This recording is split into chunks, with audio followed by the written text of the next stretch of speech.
2025년 5월 19일 낭독 사설 세팅부터 하고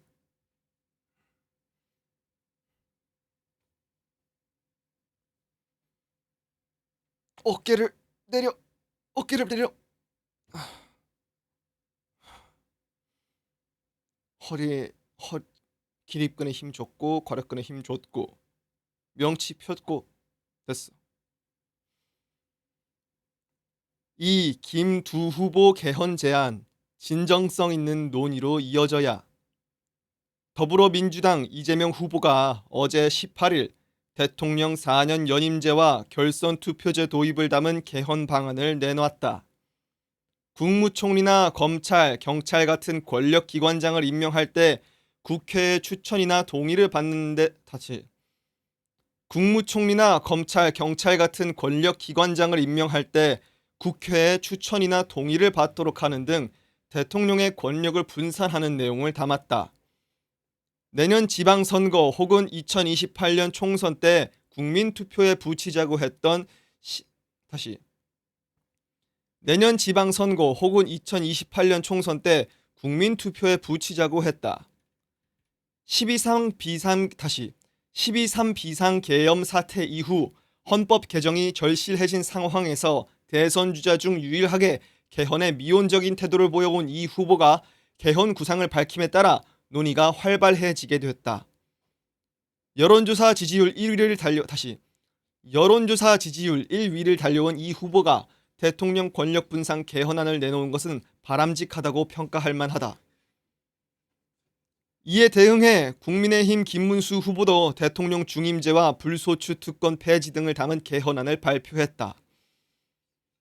특히 대선과 총선 주기를 일치시키기 위해 차기 대통령 임기를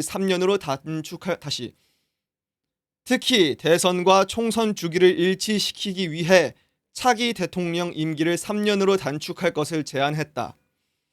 후보들이 개헌을 약속해도 새 정부 출범 즉시 국회에서 개헌 특위를 구성해 논의를 진척해야만 실현이 가능하다. 38년 만에 헌법 개정인 만큼 새로운 시대적 가치를 담기 위한 정치권의 치열한 논쟁이 불가피하다. 1987년 개헌 이후 38년간 유지해온 현 6공화국 체제는 대통령 직선제 정착 등 우리나라 민주주의 발전에 많은 기여를 해왔다. 그러나 급변하는 사회의 요구를 소화해내지 못하면서 오히려 민주주의에 역행하는 결과로 이어졌다. 절제된 권한을 행사해야 할 대통령은 승자 독식의 권력 구조에 취해 야당과 극한 대립을 불사하는 행태가 반복되었다. 의회 권력 역시 대화와 타협의 지혜를 발휘하기는커녕 상대방 공격에만 몰두했다. 더불어민주당의 정부 인사탄핵 남발과 윤석열 전 대통령의 비상계엄 선포는 6공화국 체제가 더는 유지하기 어려운 한계에 다다랐음을 보여줬다. 이번 조기 대선을 앞두고 각 후보들이 경쟁적으로 새 권력 구조를 제안하는 것도 이런 이유에서다. 개헌은 차기 정부에서 절실한 과제다.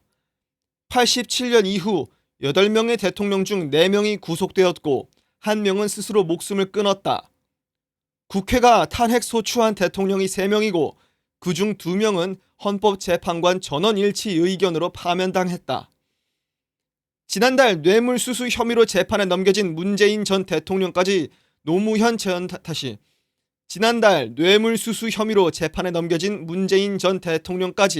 노무현 전 대통령 이후 고초를 겪지 않은 대통령이 단 한 명도 없다. 많은 전문가가 전직 대통령 불행의 원인을 권력구조의 모순에서 찾는다. 개헌 공약은 실천이 더 어렵다. 문 전 대통령도 개헌을 통해 대선 공약으로 내걸었고 취임 직후 개헌 드라이브를 걸었으나 국회에서 제동을 걸자 흐지부지 되었다. 이번에도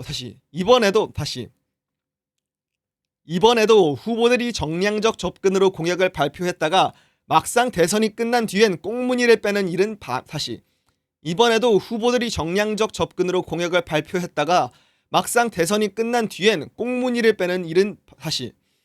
이번에도 후보들이 정량적 접근으로 공약을 발표했다가 막상 대선이 끝난 뒤엔 꽁무니를 빼는 일을 반복해서는 안 된다. 국민도 불행해지고 대통령도 궁지에 몰리는 악순환을 이제는 끊어내야 한다. 지금까지 중앙일보 사설이었고, 다음은 국민일보 사설.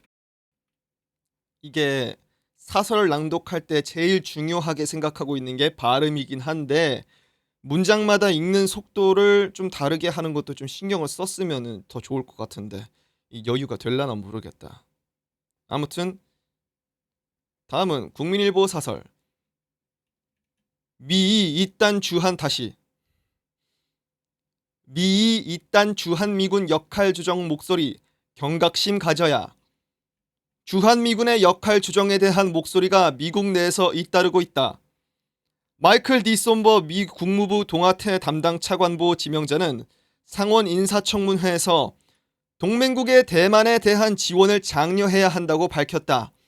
한국과 일본 등 동맹국과 현지 주둔 미군이 대만 문제와 관련해 대중국 견제에 동참하도록 하겠다는 의중이 담겼다. 한국과 일본 등 동맹국과 현지 주둔 미군이 대만 문제와 관련해 대중국 견제에 동참하도록 하겠다는 의중이 담겼다. 제이비어 브런슨 주한미군 사령관의 발언은 더 노골적이다. 그는 하와이에서 열린 심포지엄에서 한국은 일본과 중국 사이에 떠있는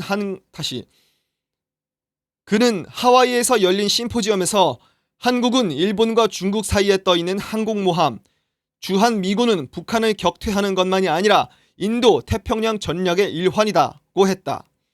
한국 사회가 대선에 정신없을 때 동아시아 안보 상황의 급변이 현실로 다가오는 중이다. 물론 브런슨 사령관의 발언은 미국이 한국의 지상군을 계속 주둔할 필요가 있다고 강조하면서 나왔다. 도널드 트럼프 대통령이 종종 언급하던 주한미군 철수와 같은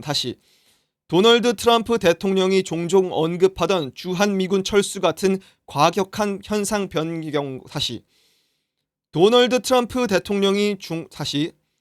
도널드 트럼프 대통령이 종종 언급하던 주한미군 철수 같은 과격한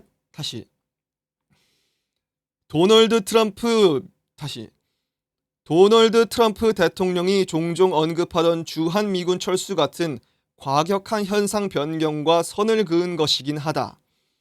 하지만 주한미군을 중국의 대만 침공 등에도 투입할 수 있다는 식의 전략적 유연성 필요성에 대해 한국을 담당하는 부처 인사들이 동시에 현지 시간 15일 언급한 건 심상치 않다. 트럼프 행정부가 차기 한국 정부의 주한미군 역할 조정에 대한 신호를 주었다는 관측이 나오는 이유다. 주한미군은 북한의 도발과